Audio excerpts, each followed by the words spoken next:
Here we are, ladies and gentlemen, live from Palm Springs, California, May the 27th of the year of the Lord 2023. Me and my wife, Christy, they always say that you should be more in front, but you like to be like this, huh? I'm actually I'm right next to you. Okay, come next to me then. I am. Welcome everybody. Yesterday we celebrated Christy's birthday, huh? Yeah. It was a really great celebration, and one of the great things was also they had a menu for the dogs. They had a menu for the dogs. We went to the Palm Desert. It's next to us in Palm Springs, and we were kind of like hiding Rambo because I have a purse that I put him in there, and we were hiding him. And then at the end, she said, "Oh, I didn't even know you had a little doggy. You could have ordered from the dog menu." And we looked at each other like, what? Dog menu. I mean, dog menu. Pretty incredible. Wow, that's super dog friendly. That's mega. And I think I love them. And I want to always go to that restaurant. Because they have a dog menu. Yeah. People who like dogs and are friendly, the dogs are my friends. That's good then. That's very good. At this point, we can start with today's show. A show dedicated to Spiritism. Should we thank the sponsors first? Well, first of all, the music, the sound, the sound.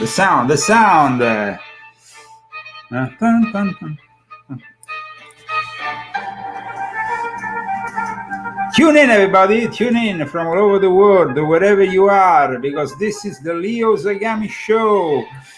Especially in this Exploring the Illuminati Occult series, we are really getting deep, so deep.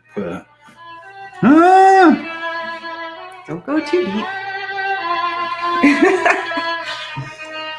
Well, Spiritism is a subject which, of course, is fueled with the charlatans and people who, in a way or another, wanted to use necromancy for their own means.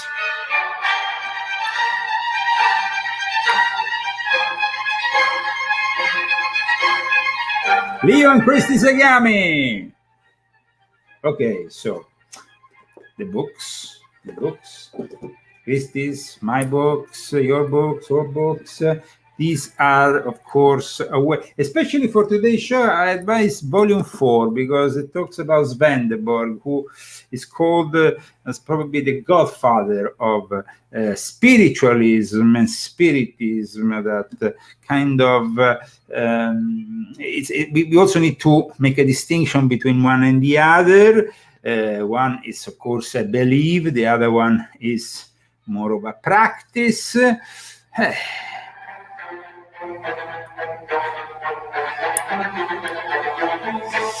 We're going to have next weekend a lot of people descending here in our Coachella Valley because we have also contact in the desert. So there is going to be a lot of action, and we're probably going to go and visit. We have more people that are tuning in, and that's good. So, that is such a cute outfit to wear. You don't even know what I'm going to wear. Ooh. Okay, let's thank today's sponsors. Christy, here are the names. Kristen Harris, thank you very much. Kirsten Rock, thank you very much. Mikael Krog, thank you very much. And Pina, thank you very much. And Bruce Kodish, thank you very much. Very much, Bruce. Of course, Pina, Kristen Rock, Kristen Harris, Mikael Krog. Thank you. Krog. You wrote it wrong. How you write it? There's an E in it. Kragh. Krog. Yeah. With an E here. No. Where? No. Kra. Like this? No, A, not E. Yeah, okay, let's give up on that. You do the pronouncing. I don't even know if I'm pronouncing it right. We have interesting donators. Okay, thank you to our sponsor. I hope they're all tuned in to enjoy today's show. We have really had a lot of success with the last week. We discussed the subject of Gnosticism, and that was also linked to in some way to the subject of today, because it was because of the spiritualist and of the spiritist that in some way were part of the Theosophical Society, even if Theosophy had a different view of things. They kind of like more or less have the same people. In fact, one of the protagonists of the Spiritist movement became one of the co-founders of the Theosophical Society. And at one point in 1871, Madame Blavatsky herself founded for a few months a Spiritist society to investigate. Everybody in that period wanted to investigate, but ladies and gentlemen, the incredible thing about this movement that, of course, we all kind of historically tend to indicate the birth of this movement with the three Fox sisters, no? Three Fox sisters who were these women, these three women that suddenly had these rappings happening, and that kind of it was a kickstart of the whole movement. But we need to go further behind. We need to go further behind. We need to discuss all the various people that in one way or another originated this phenomena. Of course, the Fox family is very important. And in December 1847 at Hydesville, New York, in this house, this phenomena started to occur. This phenomena that in 1888 was exposed as a fraud by the same, by two of at least one of the Fox sisters in the presence of the other, exposed, even if later on she will go back, and say, no, it's not, but she admitted, she explained how they did it. How they did it will be explained in this show. The girls addressed the spirit of a certain Mr. Splitfoot, which by the way is the nickname of the devil. The entity created these sounds and claimed to be the spirit of a peddler named Charles B. Rosen. But like I said, there was then a death blow to spiritualism at the end of the 1880s, but it wasn't the end of spiritism, because the whole thing was really... And then who really launched the Fox sisters? Who were the Fox sisters? Because the thing is, nobody really wants to explain where this spiritism comes from, as well as the spiritualism. So, first of all, Christian, do you know the difference between spiritism and spiritualism? No.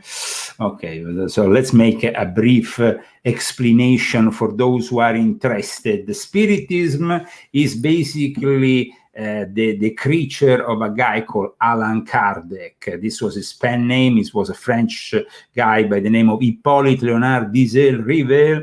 He was born in 1804, died in 1869.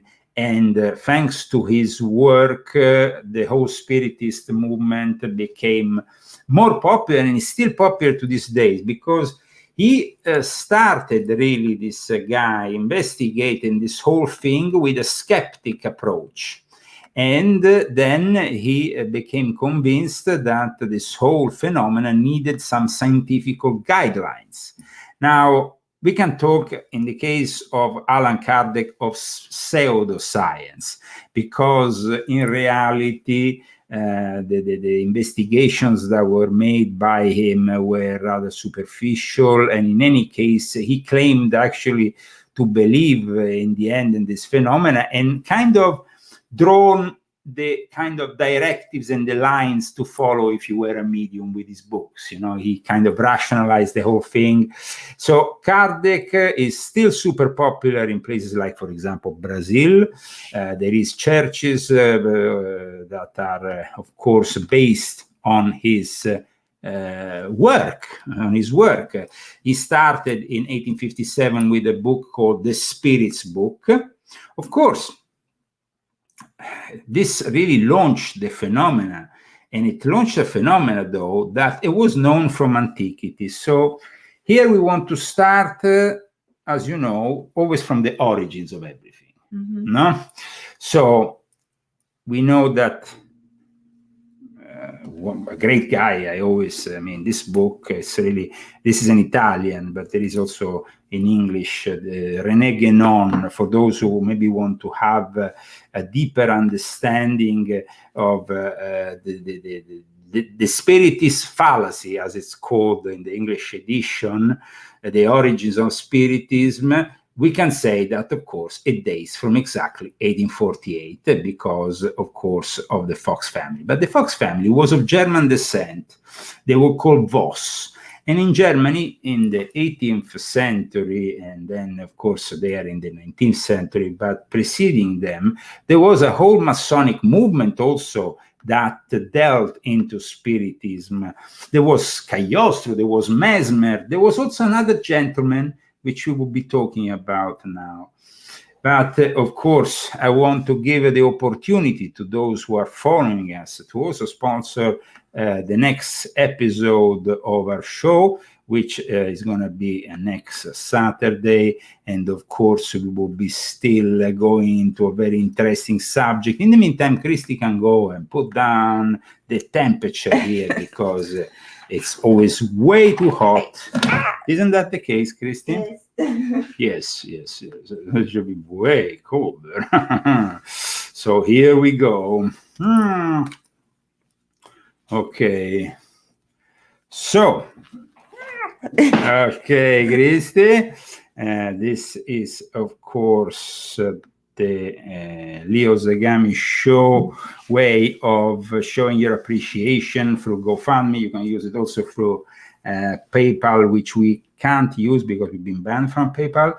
Then you have, of course, also Cash App, which is only available to those who are in Great Britain or in the United States. This week, like somebody just remembered in the chat, Kenneth Anger died. Kenneth Anger, yes, Kenneth Anger. In fact, they made a big article on Variety to remember Kenneth Anger. They said he was openly a Satanist. We can show maybe the article to those who are watching. Kenneth Anger, for those who don't know, is one of the key protagonists of the book, which has come out, my latest book, Volume 8 of my Confessions. And so I invite you to purchase the Volume 8 of my Confessions.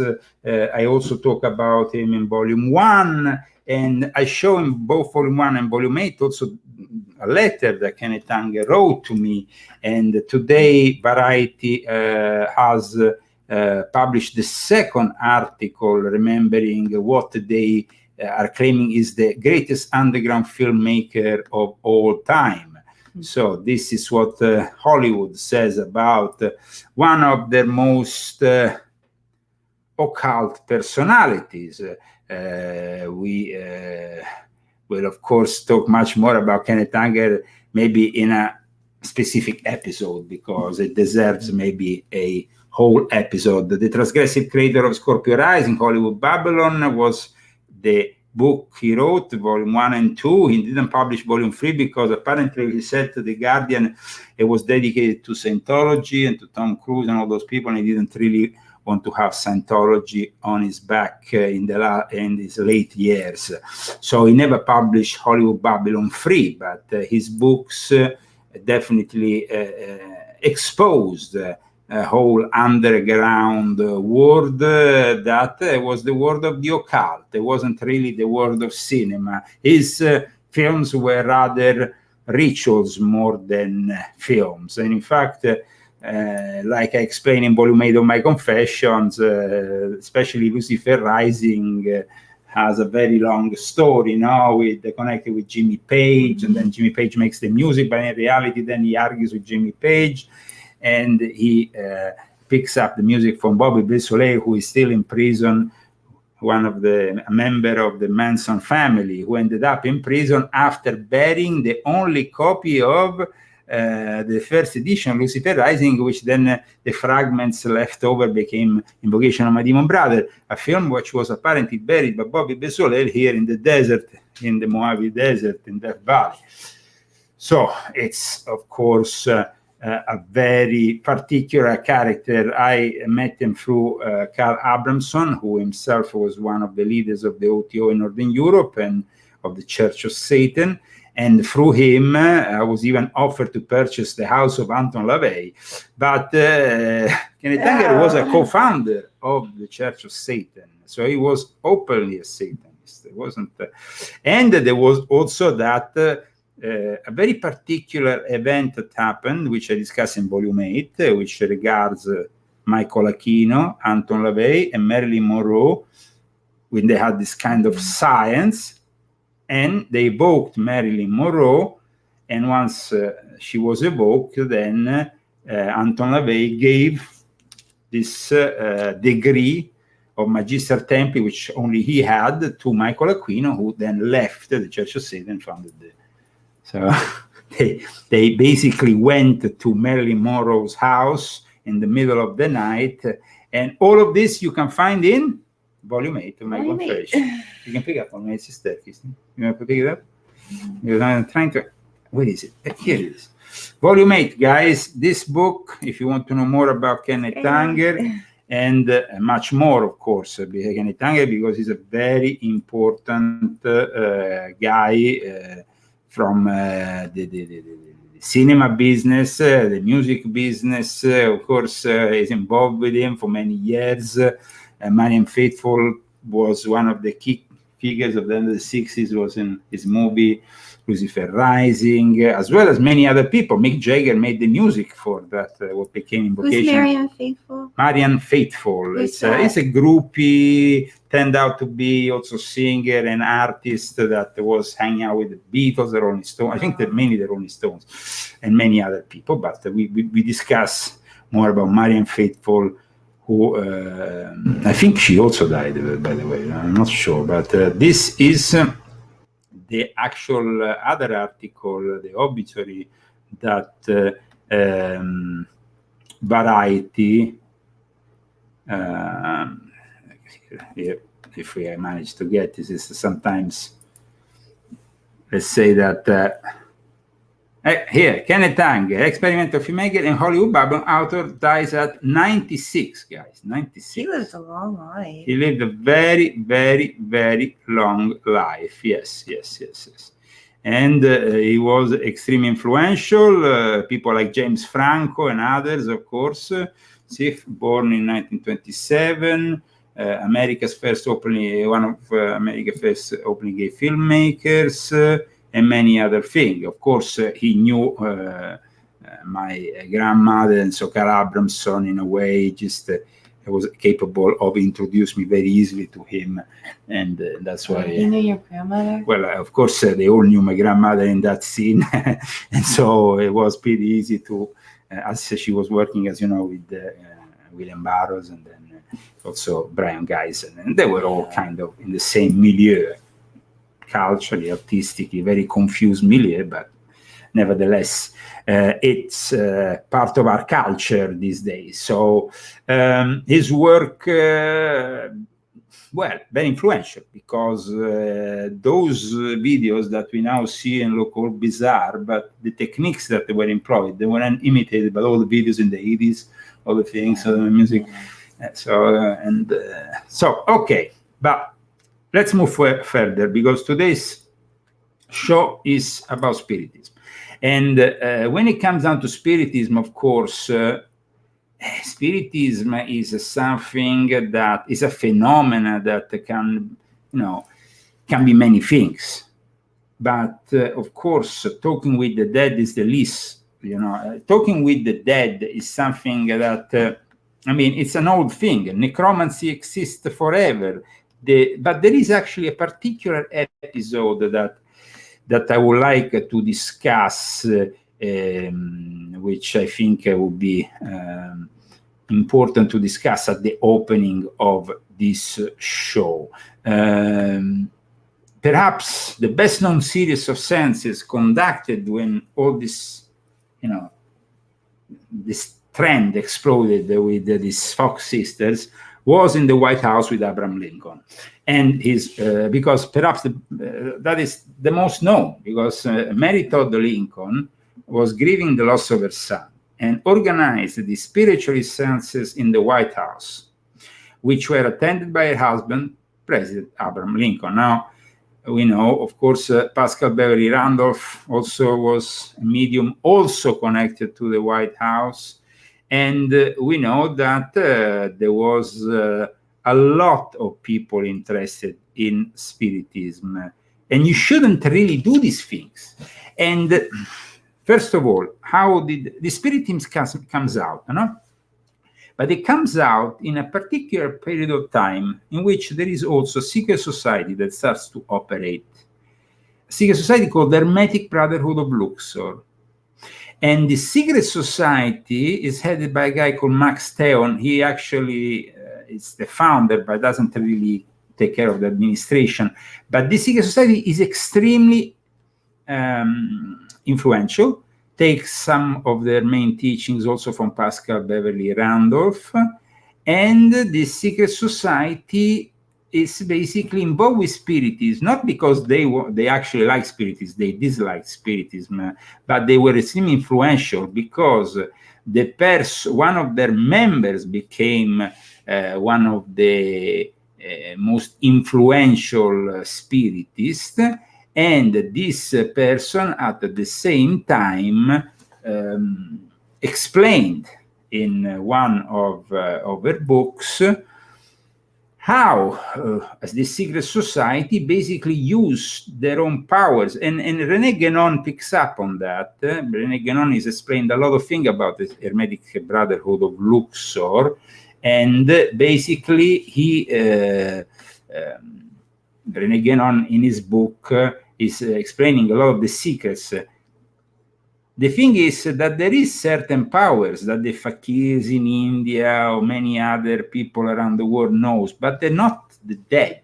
This is about connecting more people together. And if I connect a bunch of people around the table and I start doing that table turning and all that got very popular in the 1850s, before the Ouija board, there was rapping.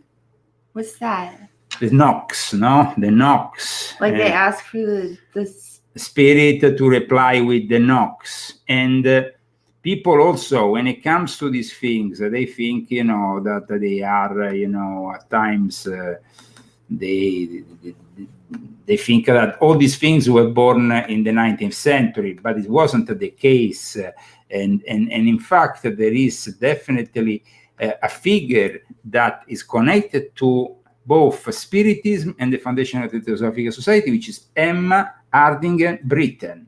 And really, her book On the Road, The Spiritual Investigator, published in 1878, is definitely a very important book when it comes to defining what the mediums are, not are, and all that. And also, we have to make a separation here between the sensitive, the people who are so-called clairvoyants, and then you have the mediumship and the people who are mediums, active mediums. So we have a lot of different things. First of all, the Ouija board also, they appeared after the Civil War. Remember that Spiritism was very popular, extremely popular when a lot of people died.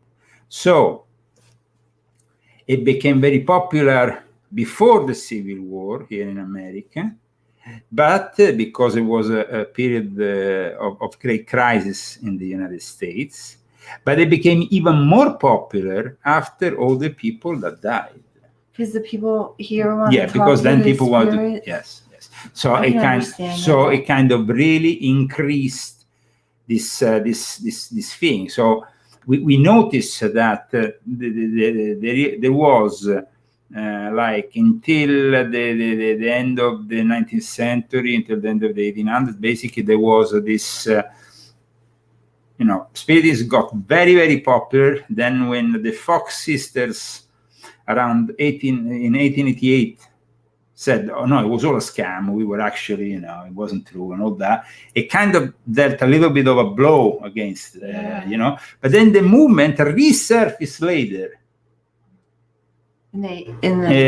Especially after the First World War, so it never really went away, but it kind of had a little bit of and so let's understand a little bit where this movement is coming from. First of all, because we said that the Fox sisters were German. In Germany, we have the Illuminati, we have the Rosicrucians, we have basically the home of everything. And then Hitler was born. And then we have Hitler himself that had some kind of mediumistic lore of him. I mean, he was himself completely possessed when he was talking, you know, and he had made practices, those practices we talked about. You remember the practice of ancient Ottoman Freemasonry, which kind of growed his sensitivity, his mediumship, his way of... because in reality, when it comes down to mediumship, here they're talking about... you put the 68 temperature? Yes. Okay, perfect. So when you talk about mediumship, you talk about ectoplasm also, and you talk about animal magnetism. So concepts that come from, first of all, Mesmer, which I talk about also in my latest book, by the way, Mesmer, Franz Anton Mesmer. Then you had, in that same period, Cagliostro, but you had also another gentleman in Germany who created his own Masonic rite and who entered in a kind of a war with the strict temple observance, who was very, very Christian, very proper, and he was an agent of the Jesuits. He was called Johann Georg Scheffer. Now, the interesting thing about the history of this guy is that he created, he was a Freemason, but apparently at the beginning he wasn't even initiated in Freemasonry. He just got the rituals around reading, doing this and that, but he was very convincing. He performed these ghost-raising seances, for which he secretly used special effects, and inspired what later on in the 1790s till the 1830s was known as phantasmagoria. Basically these horror theaters, magical lanterns and things, effects that then became also, you know, but mixed with auto-suggestive verbal presentations and basically the guy, under the guise of sciences, there was also a lot of trickery, a lot of charlatans that were pretending to communicate with the dead. They will show you the dead, but there wasn't really the dead, you know. I mean, here, even later on, here I have some images I can show you of some charlatans that are pretty obvious here. I mean, the person is obviously talking with not with a spirit. You want to see this?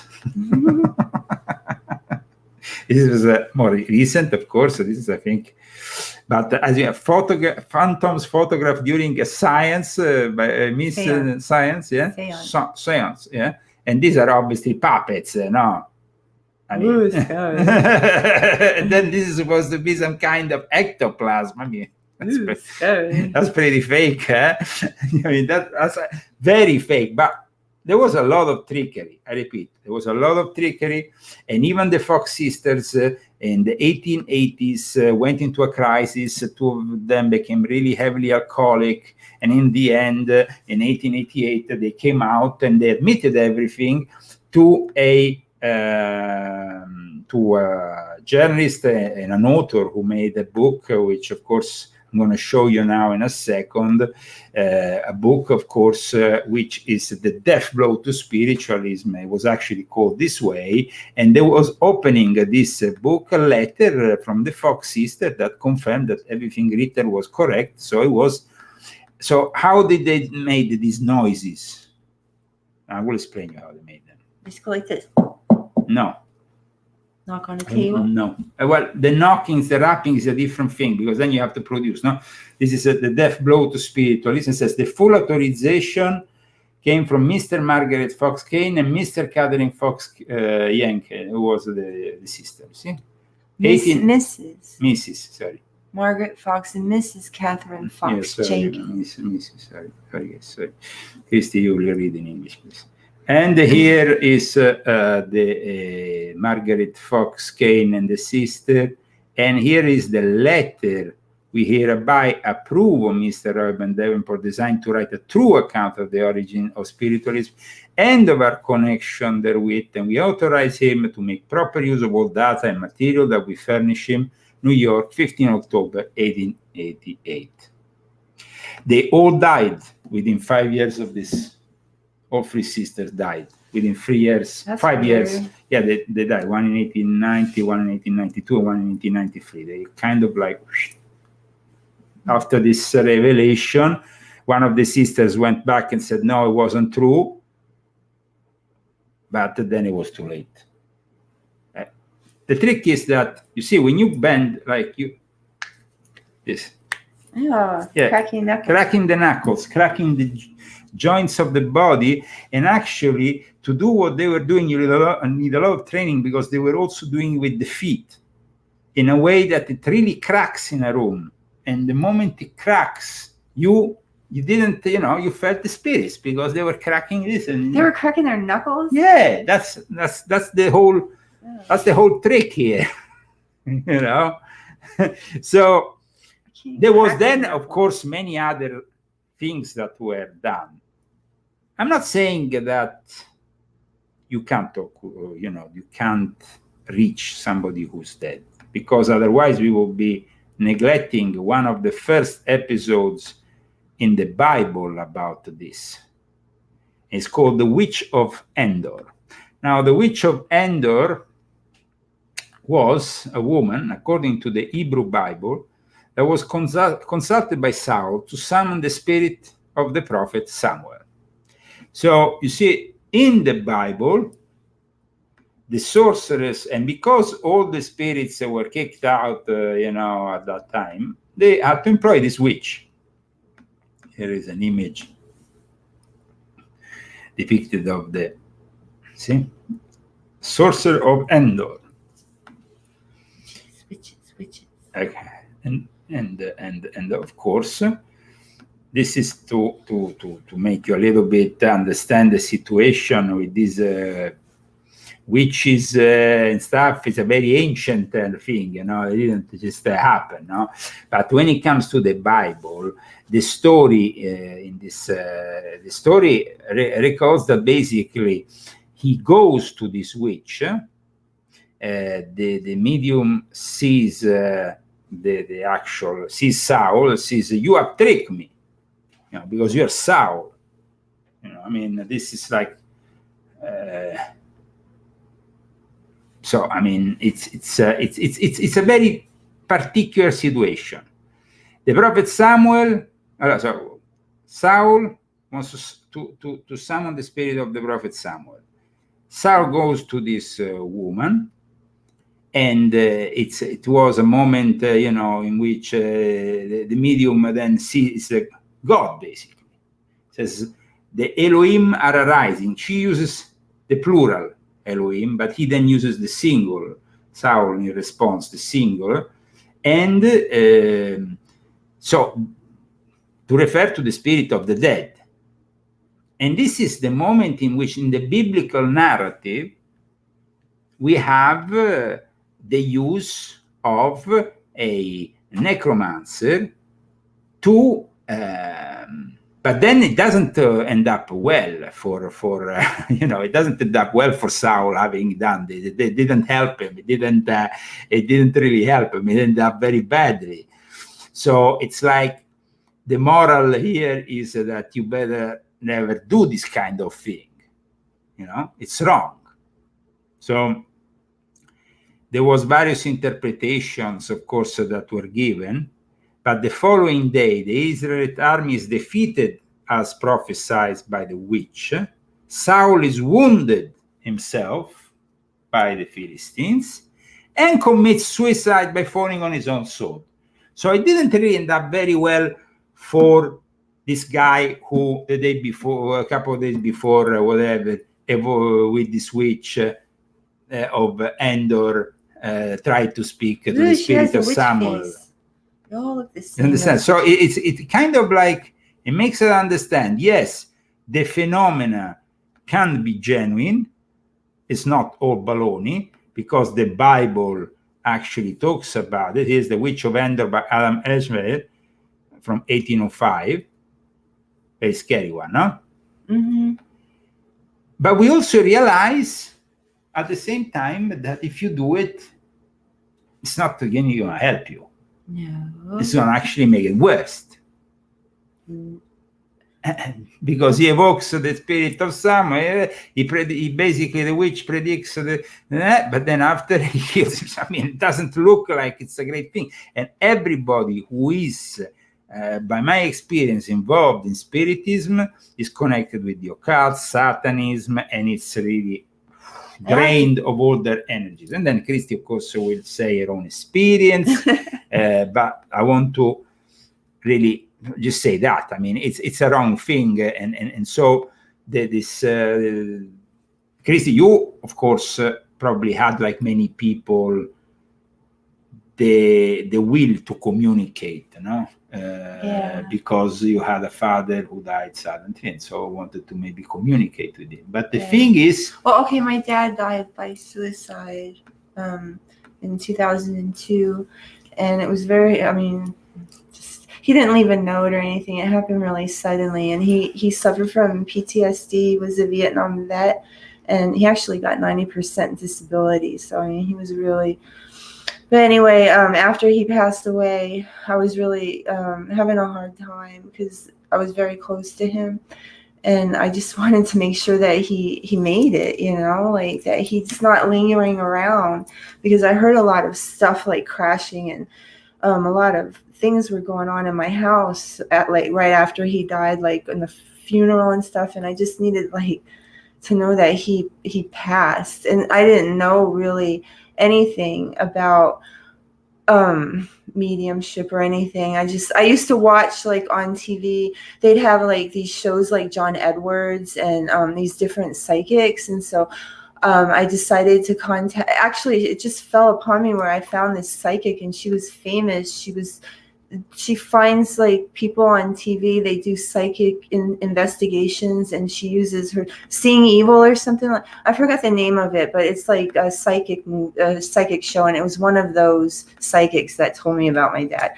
But I mean, the information I got, it wasn't anything that I didn't know already. So I mean, I didn't really find any peace from anything that she told me. I actually felt worse. So, and then, it's just, it didn't really help. So that was my experience. Well, I understand though why people do that. I mean, if you lose a child, for instance, I mean, they're not here. They were here and now they're gone. I couldn't even imagine. That's the worst thing. And so you want to know, even with faith. So a lot of people do it out of desperation. Yeah, and even when you have faith, But I mean, maybe you don't know. I mean, if you know not to do that.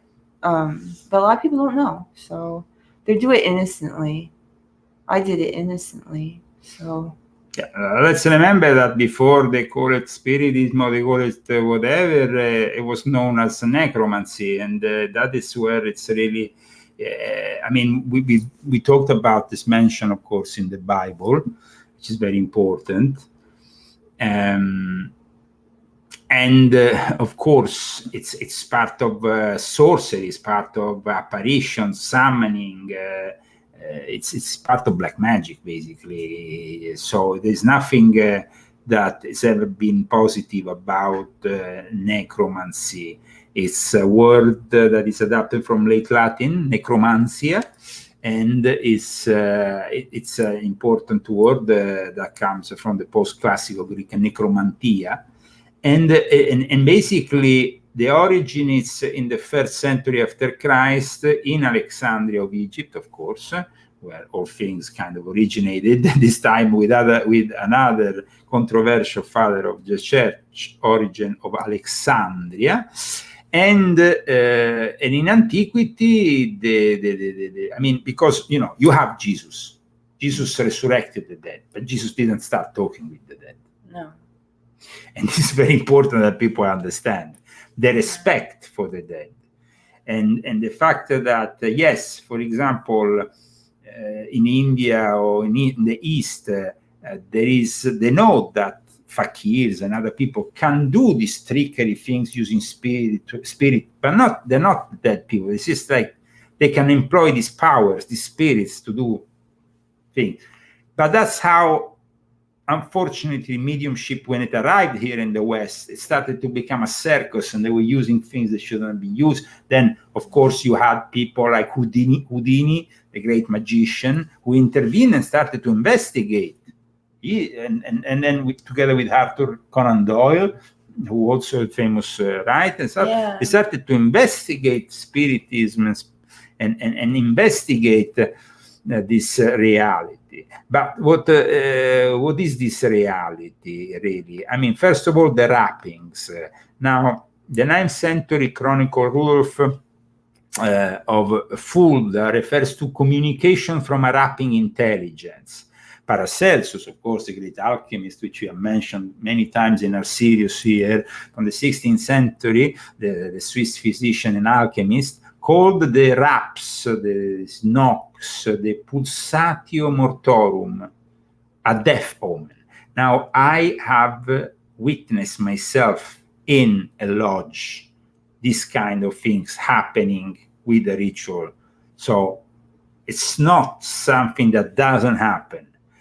Unfortunately, then with the Fox sister, maybe trickery got involved, and many other charlatans got involved, and mediumship became a commercial money-making thing, because the Fox sisters were the first ones who did it in public.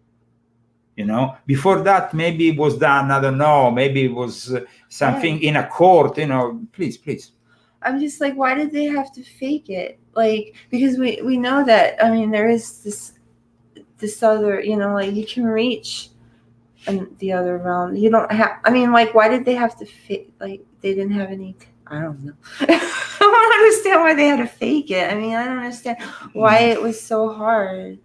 I think that, first of all, they came from a Methodist background, very conservative Methodist background. They were after kicked out of their congregation. The person who actually believed in them was a Quaker, a very conservative, very strict Quaker. The first followers of this thing were strict Quakers. That's weird. Quakers are the ones who, I mean, Quakerism is born out of the direct contact with God, the fact that you don't need any intermediaries. But in any case, there was this element also in the saga of the sisters. Then later on in the 1890s, there will be the Ouija board invented. It will become like a commercial thing. It will be put on sale. Very bad thing, as the film The Exorcist itself suggested, is not. Some of these was so bad for us, guys. I mean, I know it's bad now for the kids, but so much stuff was, like, we had that game, you know, and then we had all those movies. The Ouija board came out a long before. I was scared. But definitely in the 70s with The Exorcist, it kind of really... That movie was scary.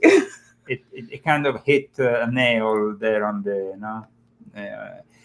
You see, there has always been this hope, this thing of wanting to communicate with the dead, you know. So the Western world, like I said before, Jesus raised the dead, but he did not communicate the spirits of the dead or make claim that they had an active influence on the living. The dead are dead, we leave them dead. That's it. We respect them, we leave them in a nice... That's it. In the ancient world, people summoned the dead to get predictions about the future. You know, and then they did it maybe in a way, in other ways. I mean, necromancy definitely existed. And we have also the shamans that go in contact with the ghost of your ancestors. Necromancy was present in ancient Egypt, it was present in ancient China. Even the first kind of like what became later the Ouija board that was even present in China a long time before. and so the necromancy was something practiced in Babylon, in Greece, in Rome.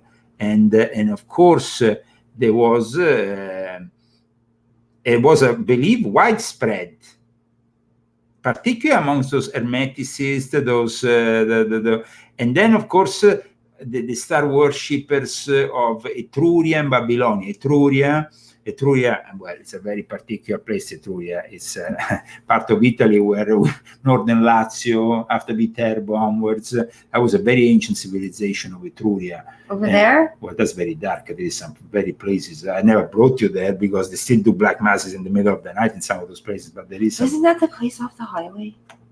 Well, yeah, for example, when you go at Orte, you arrive at Orte to go to Umbria, instead of going on the right, you go on the left, and that's, but even Orte and all that is Etruria. I knew it was dark over there. It's pretty dark over there. It's pretty dark.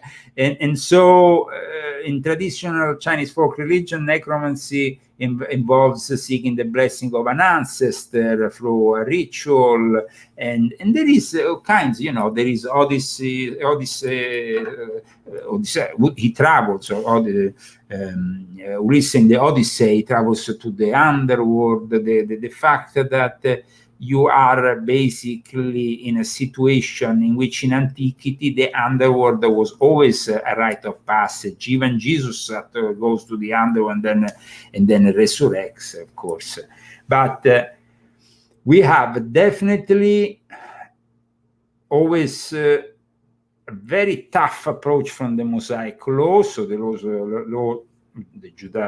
Jewish laws prescribe the death penalty for practitioners of necromancy. Whoa. So this is what Leviticus 20:27 says. If you summon the dead, you will die. Having said this, wow. I just read you what I just told you what the King Saul and the witch of Endor did with the invoked spirit of Samuel, but it didn't end up very well for Saul, who used this ritual. You used a ritual basically to conjure him with the switch. So I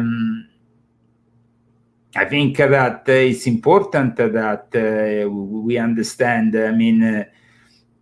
Here it says in 1 Chronicles 10:13. So Saul died for his transgression which he committed against the Lord. Okay. And which transgression? He invoked the spirit of Samuel. Mm-hmm. So by doing that, they commit against the Lord, even against the Lord of the Lord, which he kept not, and also for asking counsel on what that had familiar spirit to inquire of it, indicating that one of the reasons why Saul died was because of the counsel of one that had a familiar spirit and for evoking it. So, I mean, he was punished. But of course, we have then many in the medieval times who believed in resurrection with the assistance of God. And they believed in using all kinds of hallucinogenics to get in touch with the dead. Medieval necromancy it's actually existed. And then, of course, you have this later trend, which is more codified, because actually himself, Alan Kardec codified Spiritism as, this is Spiritism and this is how it works. So the rise of the monotheistic religions tended to stamp out necromancy, not to endorse it. Islam doesn't want you to practice necromancy. Neither does Judaism, neither does Christianity. And this is very important. So we have, of course, what happens with this fox sister, which becomes a phenomenon. But like I said, it's after the wars that this phenomena becomes more reoccurring. And if you think about it, those phenomena that we're talking about, the rapping, but even the other phenomena then became very, very popular, the table turning, Because before the Ouija board, before the Ouija board, there was the table turning. Which you know what this reminds me of? Yeah, what? It reminds me of Walt Disney's Haunted House, and they have it's all about that time of the century, and they're doing a seance, and the table moves, and they're making that's the whole ride that we went on. That's the Haunted Mansion. We were doing necromancy on that ride. I guess so. Well, of course, while we discuss this, we can see one of those typical seances image. Just a second, if I find it here, that can be of help, so that people can understand what we are talking about. Because now I want to discuss instead the scientific point of view of this whole table tilting or table turning, or however you want to call it. Here it is. The table tilting, of course, is are movements of a table during a seance, no? And we had table tilting as a feature of the Fox sister spiritualism. It was a feature since 1848. It became, because they were practicing this thing, around the table. So how did they do it? With, like I said before, the foot, the knuckles, the fingers. But how do they lift the table up? No, the lifting of the table is something that often happens, as you can see with these people. They're doing it with their legs. They actually indulging themselves in moving it at the end, But yeah, in fact, there is a phenomenon here. You did the right thing to ask me this question, because there is a phenomenon here that is worth discussing.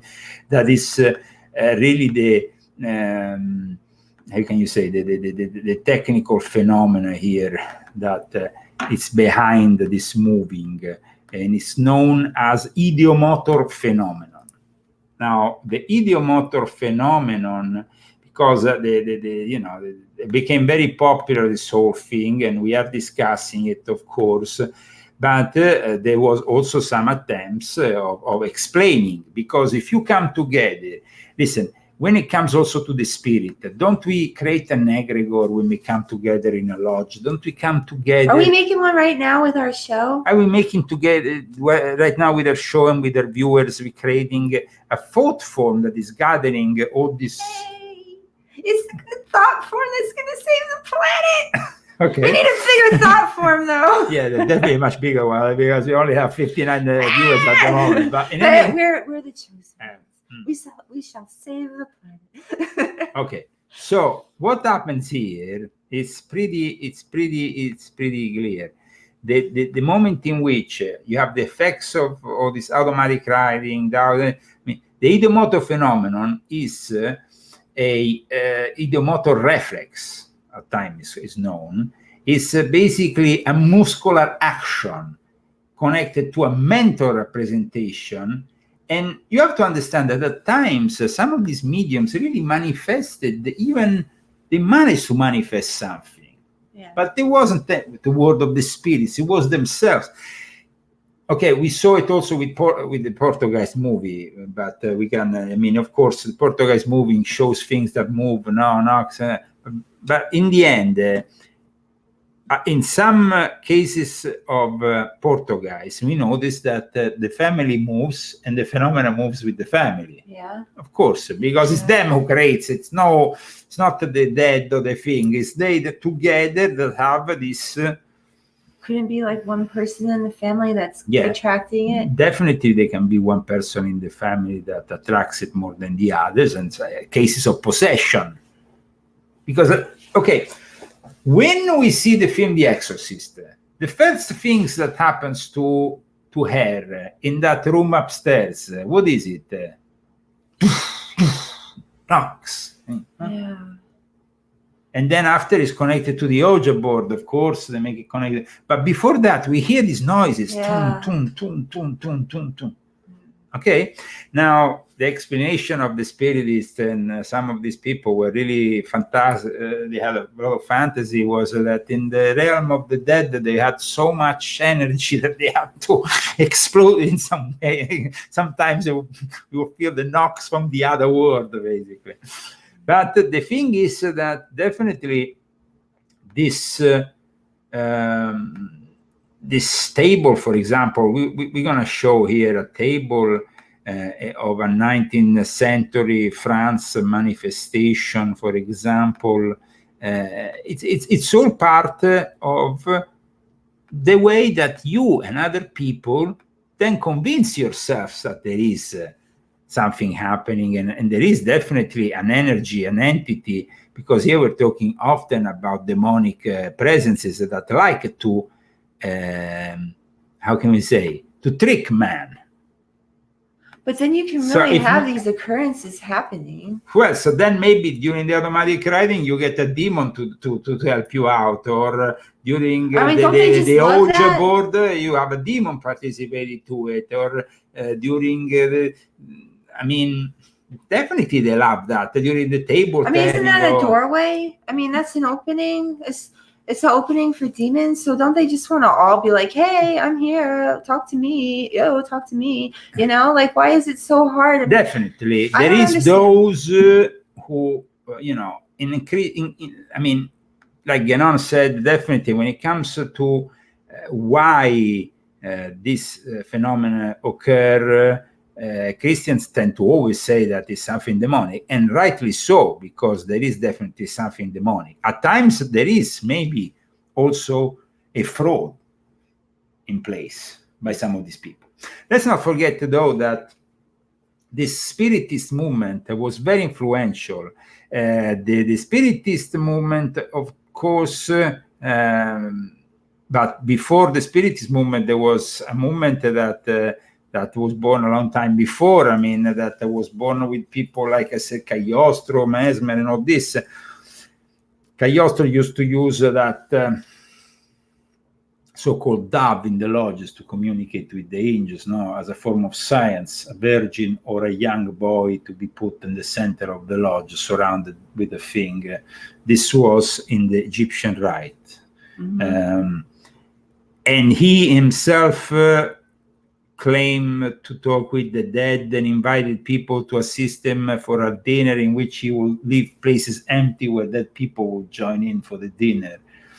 There was definitely a lot. And when I said that the guy that I mentioned before, that German guy who was rather famous at the time, and he probably ended up killed in the end, that Johann Georg Scheffer, but he was very popular. He was a Jesuit agent. He died in 1774 in Leipzig, but in Germany, he was very popular, and he fought against this lodge, very powerful lodge, but his necromantic sessions convinced, in the initially, he was condemned by everybody. He was condemned by the Freemason of this lodge. And he said that he went into this lodge and said, I have the only true form of Freemasonry. And in his lodges, he would do all kinds of things that are never done in ordinary lodges. And there would be a mixture, you know, Masonic, Kabbalistic, all kinds of things, skulls, Holy Trinity, prayers, all kinds of things. But in the end, this lodge, when he was having really a fight with this lodge. He went inside the lodge once with a gun and said, give me your rituals, stuff like that. Really? And then he went like under the homes of the worship of Mass and the other, shouting all their secret passwords and stuff. And they were like no, but then at one point, this guy, you know, the head of this, it was a very influential lodge, this Masonic lodge Minerva, which was of the strict Temple of Serpents. There was it was Minerva zu dem Palmen. And they went to the Prince Karl von Schassen, who was the protector, and he, of course, immediately got this guy to quiet down and telling them, you know, chill yourself out and all that. But then after, he kind of himself invited this guy at court, and this guy came up with some stuff, let's say, some sensitive material from stuff nobody else could know, because he claimed it to be in contact with a person that was dead, that the prince wanted to talk with. And so in the end, actually, the prince ended up supporting him. But then, you know, he did this seance at Dresden court, which became very popular. He did this seance, and the prince decided to seek a reconciliation personally with this guy. So he arrived there, and he basically, everybody got petrified because at one point this big black blob thing appeared with the image of this thing, this guy who they wanted to talk, who the prince wanted to talk with, and it got pretty scary. And the prince threw himself on his knees and called on God for mercy. I mean, it became so dramatic. So there was. But having said this, after all this, he gathered more support from clergy and nobility, and he was very popular. But then, after, suddenly, he goes to his wife, his daughter. He says, "Okay, fine. I'm gonna die in a couple of hours. Yes, it's all fine." He knew. Basically, they say that, I mean, he wrote a letter saying that he knew that he would be dead, and he died. So he had a dinner with friends that lasted until 1 o'clock in the morning. He went, like I said, he went to tell also his family that he was about to die. But what they think that happened was that they convinced him to kill himself, because apparently he died suicidal. In the sense that either they think this guy was so crazy he did I don't know what, but they think that basically he did something so corrupt, so wrong to the Templar, because he also insulted the lodge, saying these people who want to be Templars, this and that. And the prince, he might have done something also to the prince, because the dinner he was in company of the lawyer and the chamberlain of Karl von Schassen. So he definitely died in very mysterious circumstances, but probably they think that because of the way he died, there was a suicide that was made. Because some say he died because supposed delusion of his necromantic abilities, but apparently the indication that actually he was murdered and persuaded to commit suicide. Like, you have to kill yourself. That's it. And so he went to his family and said, well. That's terrible. So this was definitely one of the most unknown cases of the Illuminati, because they were all involving the people from the sect of servants. That lodge became one of the key lodges in this, later on in the spread of the Illuminati, Johann Georg Schäfer. And he was in Germany where there was a lot of movements also outside of Freemasonry. That's why we talk about the Fox sisters being German, like this thing came from Germany originally. This Spiritism came from Germany, from Switzerland, Paracelsus. So there was definitely this there's some kind of vortex over Germany, like some kind of dark, where all this like stuff comes in. Definitely a very Gives dark them one. ideas to do terrible things. Well, let's not forget we're That talking castle. about let's not forget that castle of Ravensburg, but also the places near the castle which were used by Kenneth Anger in the film Lucifer Rising during the ritual, when you see that woman that goes inside the tomb representing Diana, the goddess Diana, that goes, and then that is all done in Germany. I blocked that movie out of my head. Okay. I know you watched it, but I don't remember. I just remember bits in the desert. Okay, absolutely. Some lady with a feather on her. But definitely, there is definitely a dark side. And then there is another thing. Johann Georg Schäfer, because I like to write the name in case you was a Jesuit agent. He actually encouraged people to support the Jesuits openly.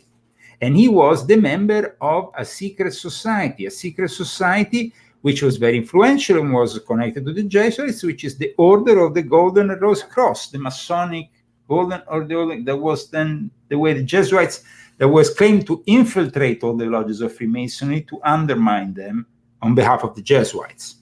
But the most important guys, one of the most important figures that launched Spiritism was definitely Emanuel Swedenborg. Swedenborg, which I talk very much about in Volume 4 of my Confession.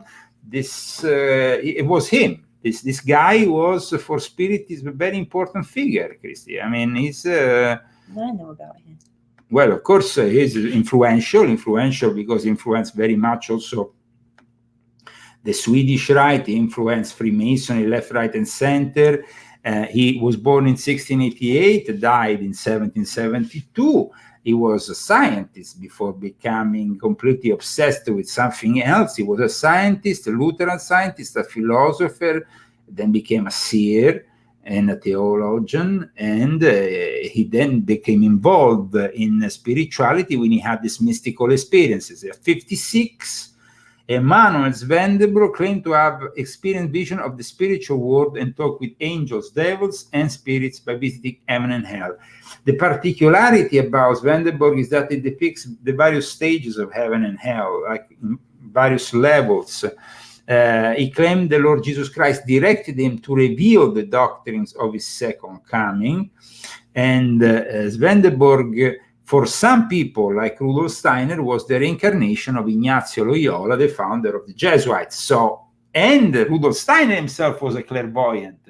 But Rudolf Steiner, Rudolf Steiner was a clairvoyant, and that is not a positive thing on his behalf. But it must be said that Rudolf Steiner claimed to be a clairvoyant, and of course he did this many times.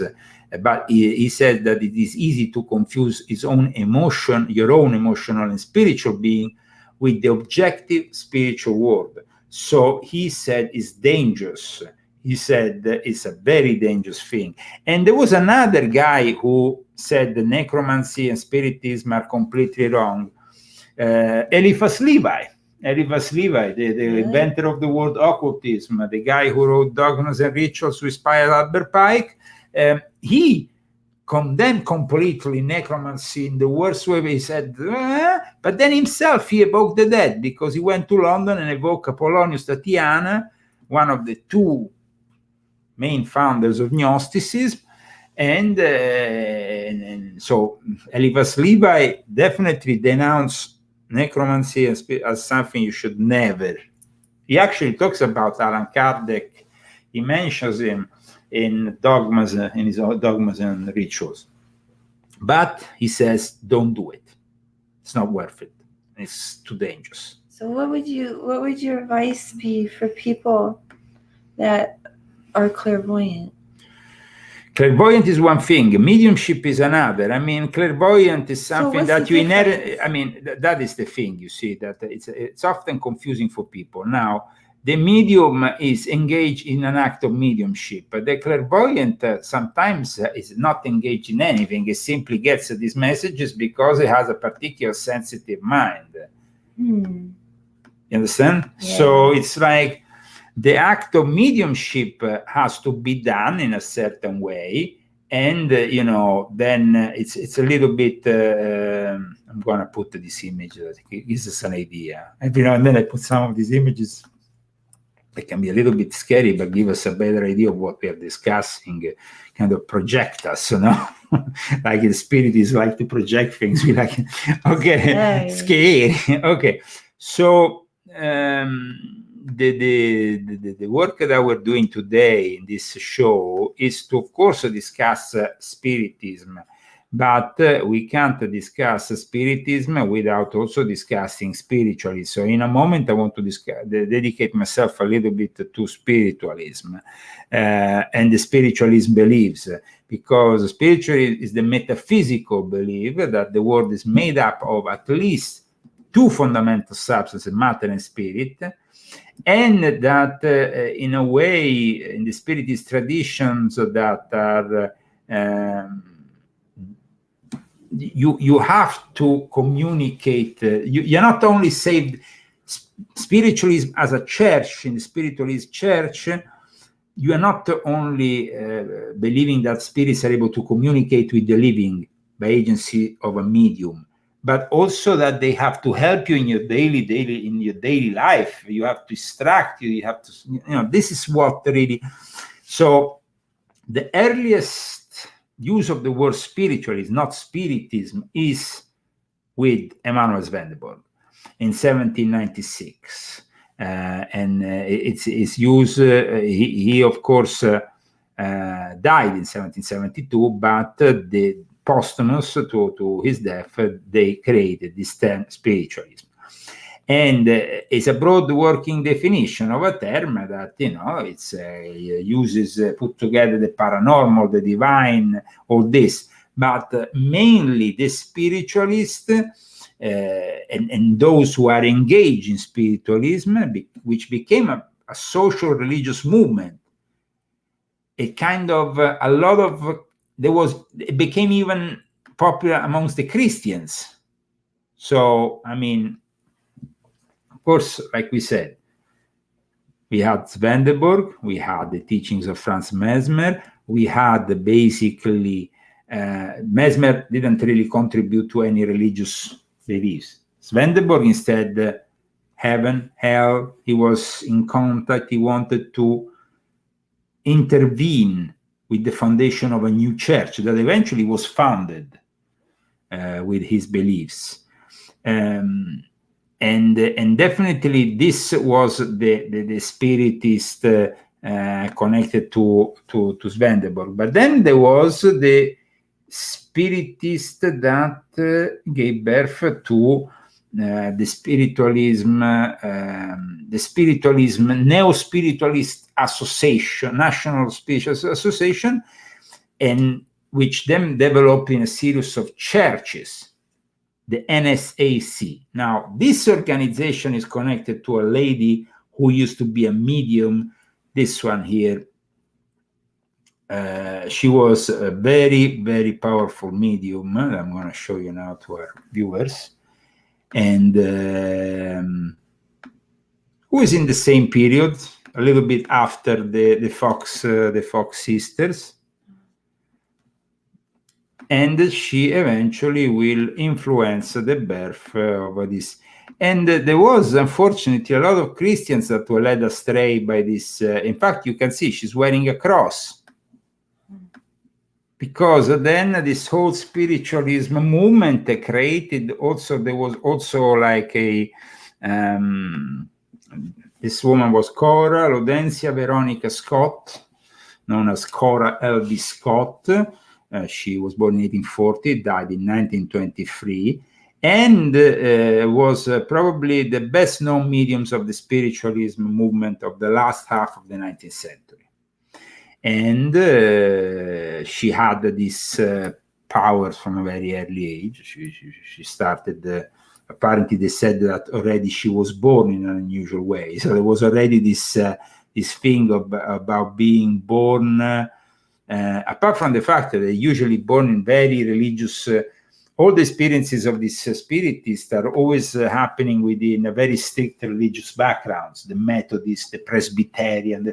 I went in Stavanger in Norway and I went to exorcise this home that belonged to this Otto guy died on the toilet, and they were doing sciences every week. Sciences, and every week at the end of the 19th century. It was a very scary place and incredible. And was all left like it was. The owner of the house didn't want anything moved. So it was literally like it was a century before. That's not the Unfortunate's house, is it? No. It was in Stavanger, in Norway. Okay, in Norway, all right. Yeah. Then there was another place where Madame Blavatsky conducted her own kind of, they were not seances, but she was claiming to talk with these secret chiefs. And this happened in St. John's Wood in London, where I used to live.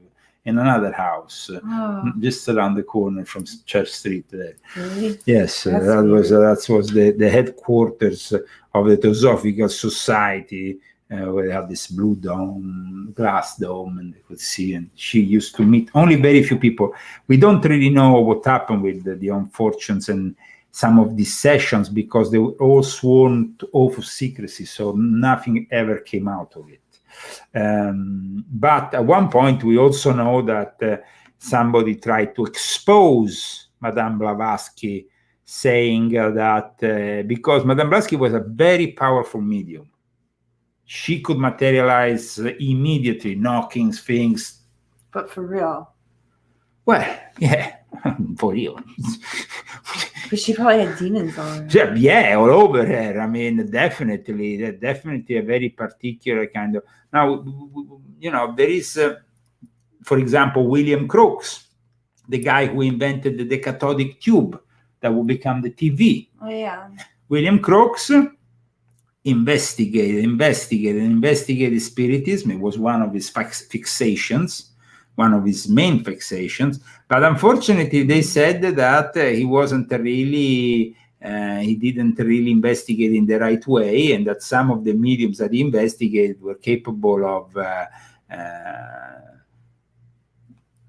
tricking him.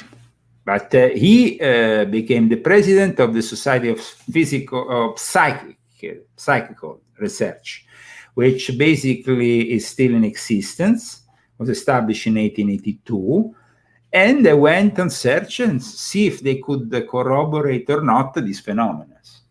So, and then he was also a member of course, of the Golden Dawn, like many others. Then we had, like I said, the Ouija board became a phenomena that became kind of rather commercial. Like I said, it had maybe the first mention of automatic reading are in ancient China. They are from a long time ago, but then nowadays you have the typical Ouija board, which is actually was copyrighted and commercially launched in 1901. They started the production of this. So it's been over 100 years that we have these Ouija boards that produce this, and they are condemned, of course, by all Christian denominations, Catholic, most Christian denominations condemn them, and rightly so. I mean, they create a lot of problems. People who start engaging with these kind of things open themselves up to the spirit world. Now, you can have a skeptical... Ooh, I have a funny story about that. Yeah, please.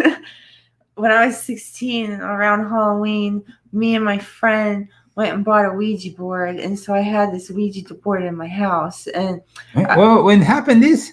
I was 16. I didn't know any better. Okay. I really didn't. I mean, I was just, we didn't know. And so we had, and we were just playing around, and, but nothing ever happened. And then I just used to trick my brother, and I used to move it, and then I would say like, ooh, and I would scare him. But I ended up really scaring him. And I left him there in the apartment and moved out, and I left him there with the Ouija board.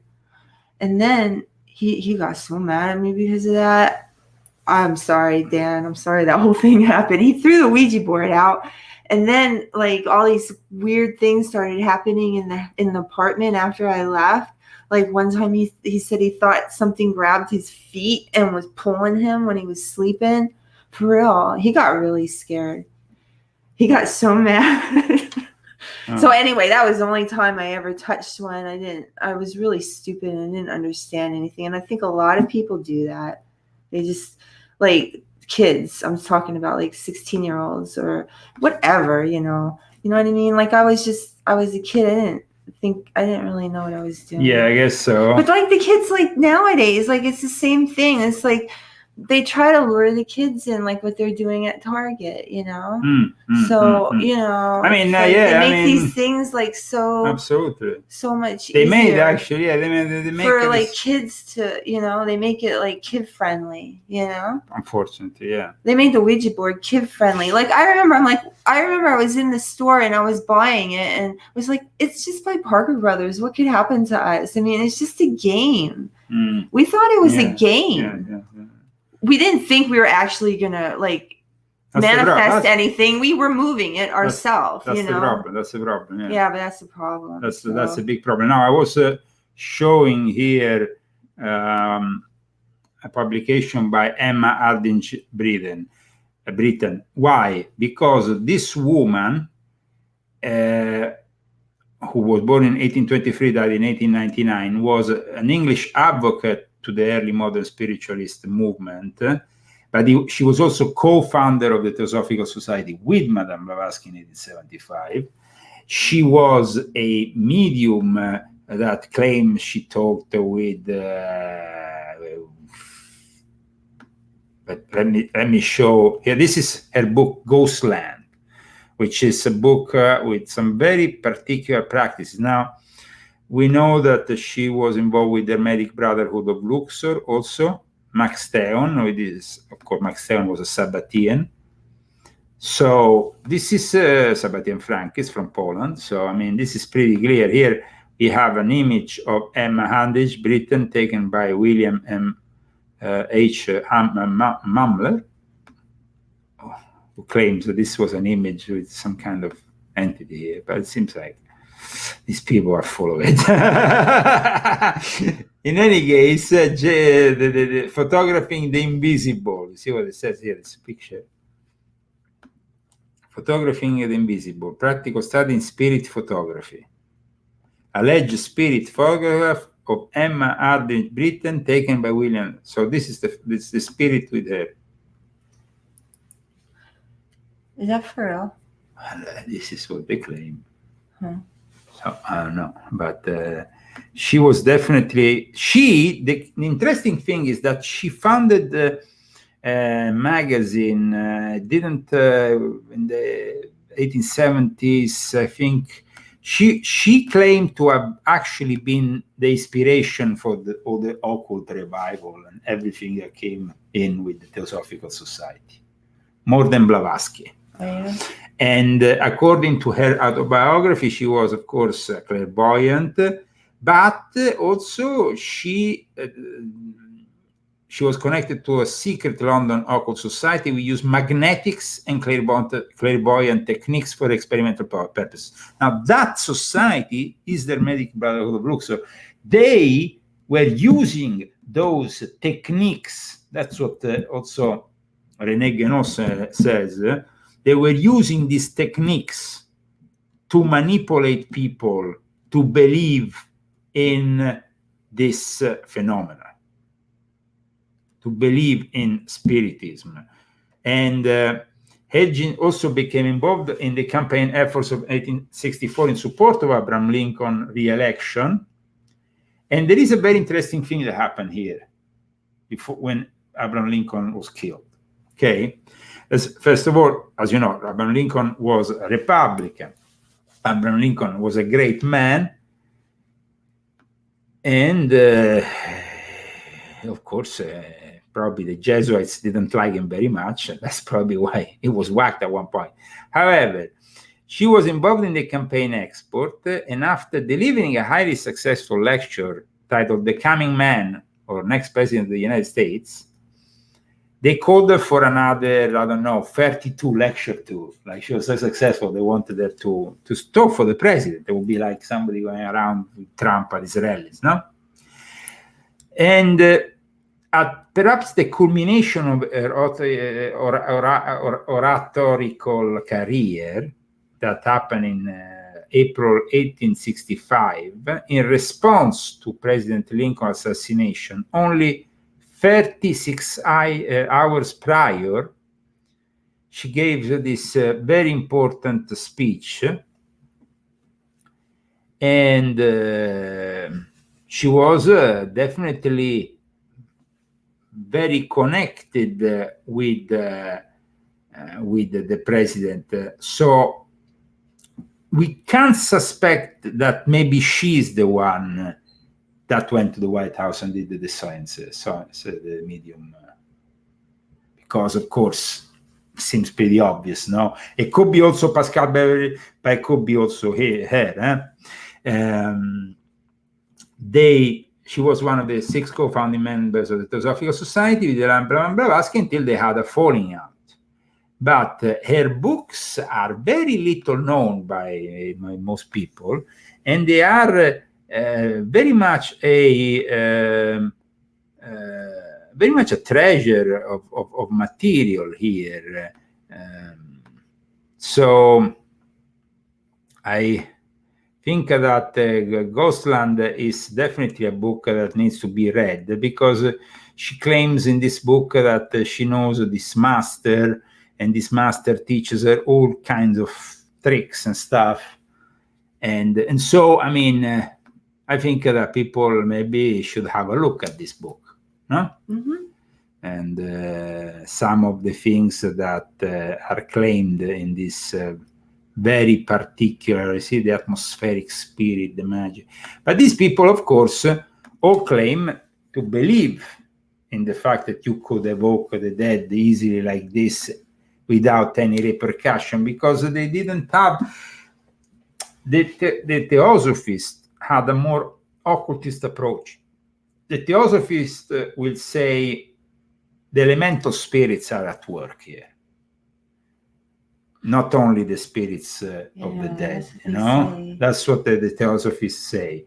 Instead, when it comes down to the Spiritist, then they only claim the. So it's just simply maybe a different kind of approach, because in the end, the Theosophists and the Spirit we have seen at times overlap, and they seem to be all part of the same thing. And even even those who condemn Spiritism in that time were practicing it, basically, because it was so popular, kind of like became. That's why the Illuminati, that of course, when we talk about Illuminati, we talk about a vast range of mystery schools and secret societies. But at the time of Cagliostro, as well as with Anton Mesmer, they kind of gave birth to something that then, after 100 years, manifested fully, no? And they had, of course, a peak in which even in the White House they were doing it. So imagine that. And then kind of like it went down, and then it re-went up. And then it became also part of the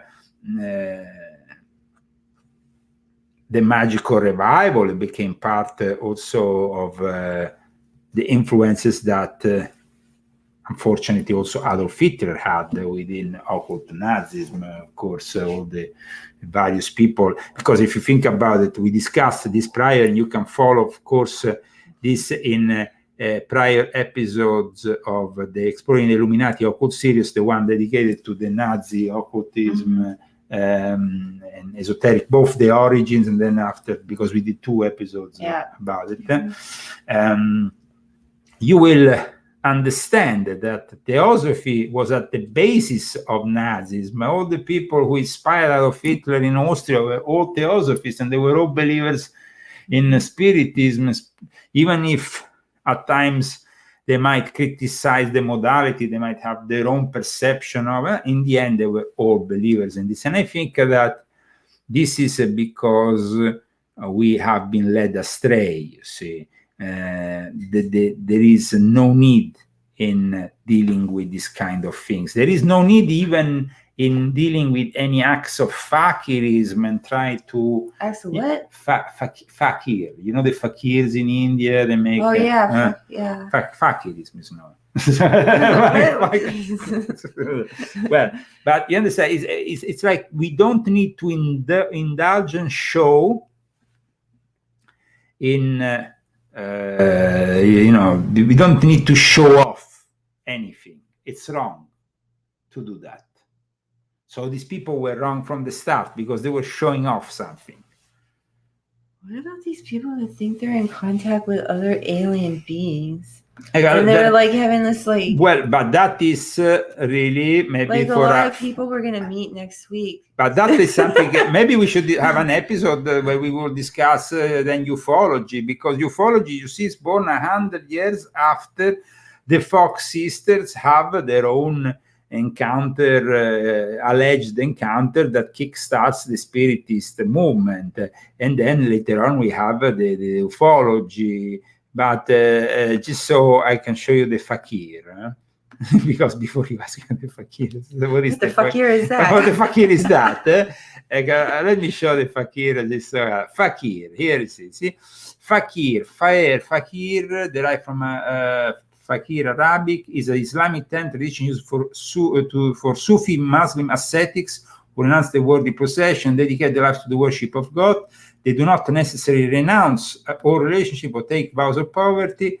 And then there is different kind of fakirs, and some of them are known for having some peculiar magical skills and being able to, to do all kinds of things. I mean, the fakir is the guy who takes, I don't know, a big blade and puts it down his throat and then cuts himself and thing without. Is Chris Angel a fakir? Well, some of the things that they do, they like to do that kind of thing. But the real fakirs, they do it for real, definitely. Or at least, yeah. Because also we have learned today that there is always a lot of trickery. There is always a lot of charlatans. There is always a lot of people who simply are interested in bringing you for a ride. In France, there was a guy called Paul Gibier, who was one of the people who wanted to study more the Spiritist movement. And Paul Gibier was also the founder of the Pasteur Institute in New York. Now, this is very important, guys, because Dr. Fauci today on his own site has Paul Gibier. Paul Gibier was a Spiritist.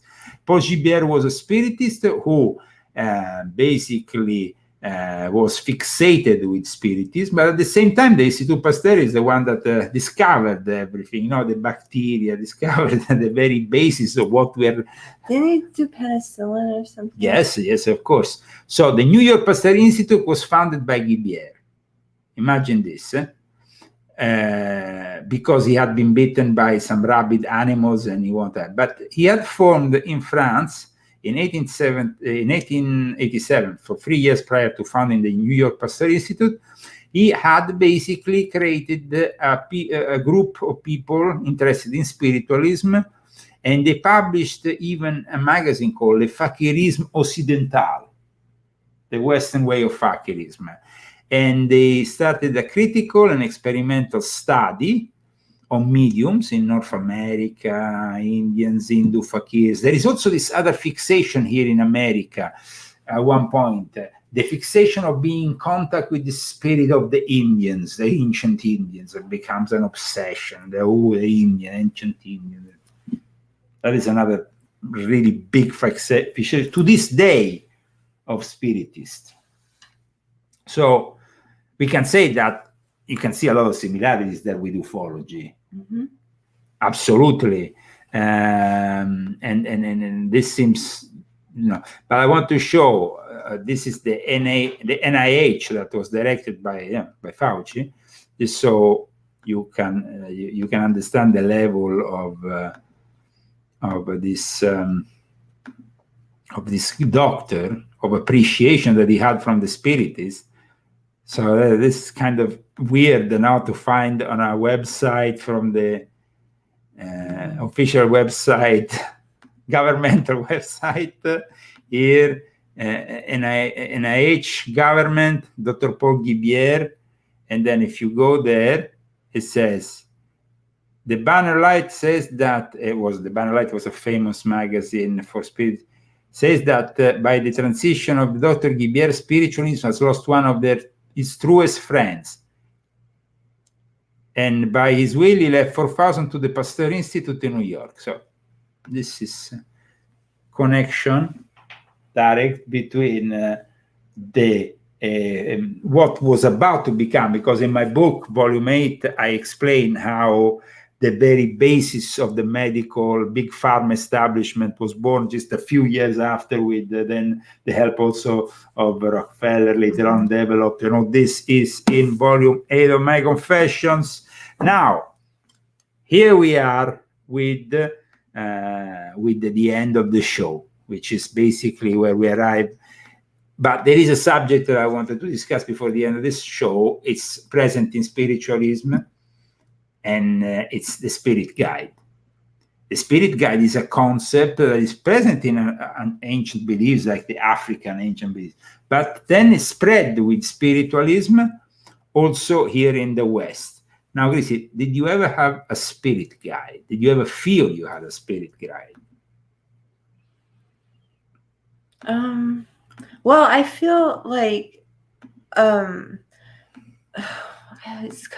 I feel like I have my higher self, and I feel like that's Smart Christy, and like Smart Christy like knows more than Stupid Christy does that's here. And so I feel like sometimes Smart Christy guides me like in the right I don't hear anything or anything, like it doesn't tell me things, but I feel like sometimes that I'm just put on the right, I don't know. Maybe that's not right, but but you ever felt like, I don't feel like I ever had a spirit guide. No. You never had a spirit guide? No, I haven't. Because that has always been very much a fixation, not only of the spiritualist, because it's actually something that you encounter also in shamanism. The fact that they have, for example, a spirit guides at times, an animal. I have the lady that did my psychic reading. She was talking to her guides, and they were giving her the information. This is the one that worked for the because that's where some of the mediums claim to have. And she said it was an Indian. And that's it. See what did I say? It was an Indian. Now, according to Western Theosophical doctrines, Indian, like American. Yeah, that's what they claim. American Indians are very much central to the Spiritist movement. Oh, I thought you were talking about Indians from India. No, I was talking. No, the Indians from India don't give a damn about this BS. Oh, I thought the Indians from India are such an old culture that they really don't give it. They think that it's hilarious. The Indians, this is in their culture. This is what they believe. Yeah, they talk to the spirits, and that's what they believe. Yeah, and it's not evil for them because that's what they believe. Yeah, because it's part of shamanism. Absolutely, it's a part of shame. Then for the Theosophists, there was also some then you have the ascended masters that then you have in New Age, and the ascended masters. Yeah, that too. And you have also all that. So you have. I heard a lot about that when I was. Yeah. So, I mean, ascended masters. The ascended master is another very much and of course then you have. In all this, also another subject that can be touched, that is the death omens, the death omens that you receive in proximity of death. Ooh, like when you see like a raven on your and it's like it's appearance of certain animals, black birds, night birds such as rock ravens, owls, crows, whatever, all that stuff. That is, and it's part of the, it's almost like the underworld is close. So you see also different look in certain people before they die. I know this though. Yeah. I actually can see they get a stare in their eyes when they're about to die. And I've seen it because there's a lot of people that live around. You remember Bill? He had that look too. Yeah. So it's like I don't know. They had like that guy that looked like Alice Cooper. He had this stare too, and now he's gone. Yeah. No, definitely. I mean, this is like I see that stare sometimes in people, and then they pass away after, and they don't look that good either. Those ones that have that stare. I don't want to talk about it anymore.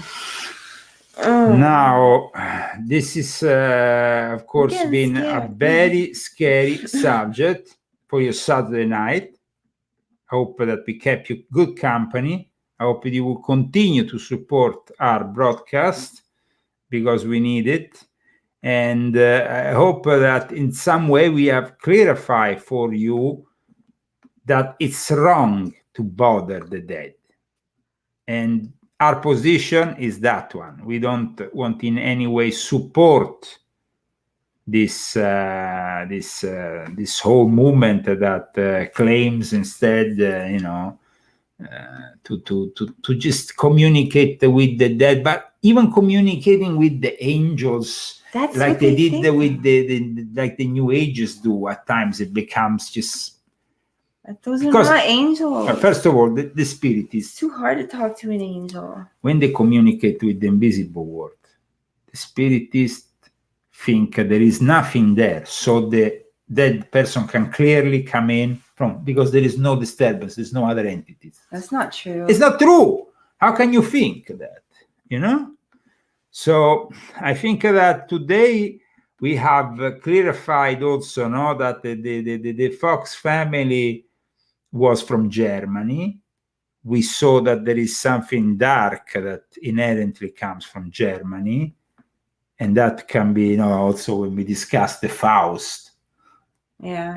I mean, more darker than that. In Germany, you have the Faust who sells his soul to the devil. I'm gonna get Rambo. Okay, guys.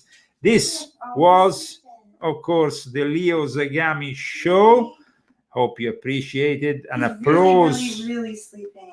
Oh, really sleeping. Really sleeping. I'm not gonna Okay, wake 'em up. so I'm gonna thank in the meantime, and I want to really.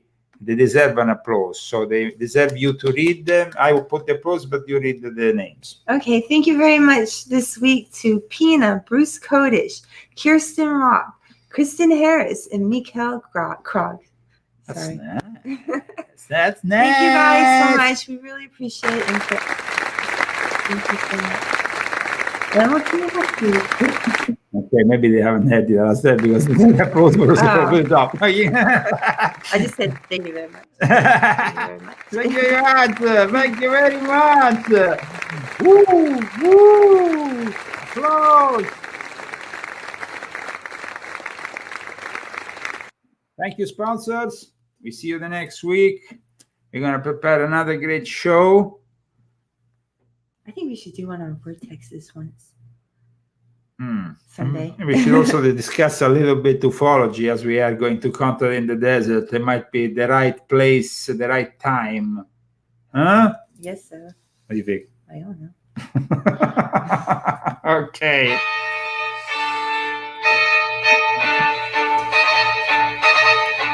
Bye, everyone.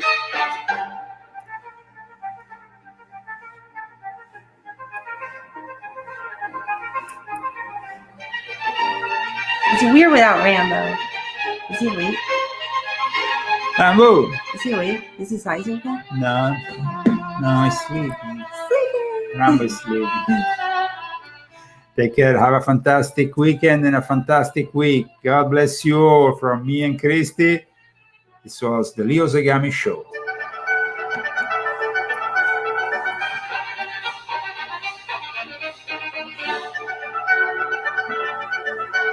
Books. This is book.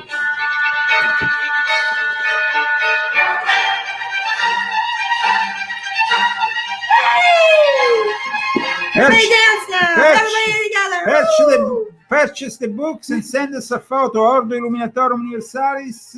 He's over there sleeping. I didn't want to wake him up. He's over there. Maybe I should just get him. Yeah. I'll get him. Ladies and gentlemen, we cannot close the show without Rambo. You know how it is? The one and only Rambo, directly from his sleep. Your fans, you're so low. He's probably mad at me now. Rambo! You are sleeping.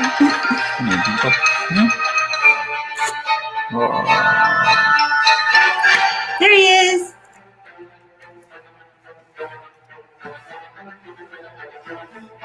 The whole family.